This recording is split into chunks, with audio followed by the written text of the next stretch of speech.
This ordinance would allow soil and rubble from one project, such as this one, to be sent in. Chicago will be an inspiring stage for the Olympic and Paralympic athletes, with games in the... Fue aquí, en este lago en Des Plaines, en donde la policía encontró el cuerpo de la pequeña Isabela. Paul is not only an example when hitting forehands and backhands on the court, but he's an example outside the court. In a recent study, 1 out of 4 teenagers engage in sexting, or the act of sharing sexual material through a cell phone.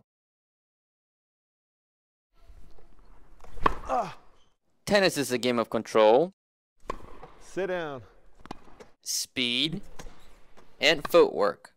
Paul Moran has a great notion of the speed and control of the game. He has replaced his footwork with the wheelchair, which have made him into a Paralympic athlete. An honor. I never dreamed of it. Didn't see myself as an Olympic potential type athlete growing up.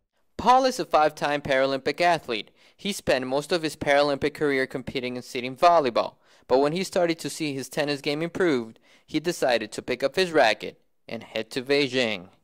I realized my tennis game was getting good enough that, maybe if I just focused on tennis like all the other guys I play against, realized that there was a lot more potential there.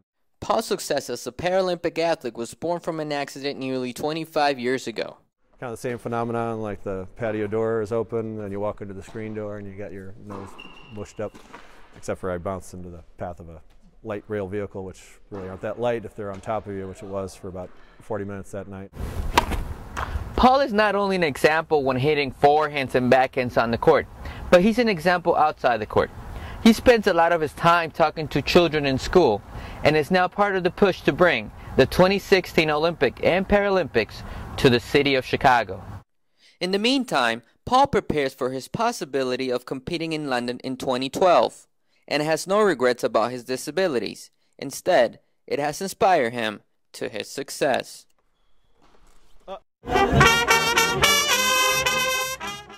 No importaron las frías temperaturas para que cientos se reunieran en el Cerrito del Tepeyac para celebrar a la Virgen Morena. Nosotros es la patrona de México.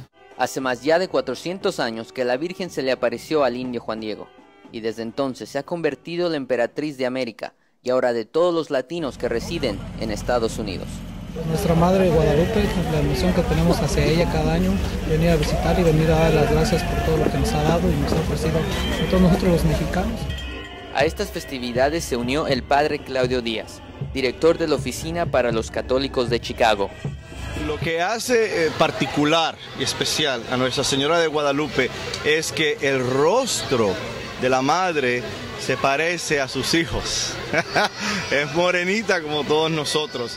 El amor a la Virgen Morena se hace presente por todos los rincones de Estados Unidos, especialmente en estos momentos, ya que el sentimiento antimigrante ha aumentado, y es por eso que muchos creyentes ponen su fe no tan solo por su salud, sino por la posibilidad de no ser deportados. Y con la fe, Dios simplemente hace maravillas con nosotros. Coraima Ortigosa, una joven de 14 años, vino a cantarle a la Virgen en forma de agradecimiento. La Virgen es todo, como yo hago lo que sea por ella, yo estoy afuera cantando, cuanto esté el tiempo no importa, yo estoy aquí para ella. De hoy en adelante, el 12 de diciembre es algo distinto. Es el día en el que el mundo latino de los Estados Unidos se paraliza para venerar a la Virgen de Guadalupe. The city just passed the soil and rubble reuse ordinance. Some say it is bad for the environment, but Chicago's Department of Environment Commissioner Suzanne Malik McKenna would disagree. And it's not scary. It's actually the soil and rubble reuse. The ordinance allows soil and rubble from one municipal construction project to be used at another, and it would undergo testing by the Illinois EPA.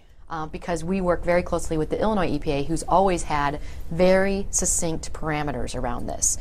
This ordinance would allow soil and rubble from one project, such as this one, to be sent and be reused at another project, perhaps at a park or school located in your community.